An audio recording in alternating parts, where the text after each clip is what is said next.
Minsan nakakamiss lang din yung mga simpleng almusal, no? Pandesal na may palamang hotdog at itlog tapos isasaw-saw mo sa kape. Ganito lang, solve na talaga. Dahil nga maulan na naman ng panahon, bigla ako nag-crave sa mainit na pandesal. Dito nga ako bumili sa may Mulawin kasi ito yung pinakamalapit sa amin. Grabe, 5 pesos na palang isa nito, no?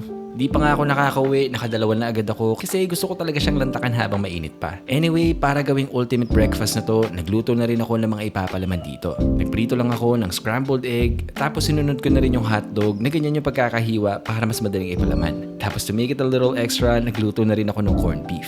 Sa spread naman, di ako makapili between cheese whiz and lady's choice kaya i-alternate ko na lang siya. Gusto ko pa nga sana magdagdag ng liver spread kaso di na ako nakabili tsaka masyado ng maraming options. At syempre, best partner to with mainit na kape. Pag sinawsaw mo kasi yung pandesal dito, matik 10 times better siya. Tapos samahan mo pa ng instant noodles, ay naku, ultimate breakfast talaga to ng bawat batang 90s. At ayun nga si baby, nakiki-food trip na din. Pag ganito yung breakfast nyo, parang kahit hanggang lunch, busog ka na. Kayo ba, alam mo paborito nyo ka-partner ng pandesal? Share nyo nga sa comments. Okay, bye!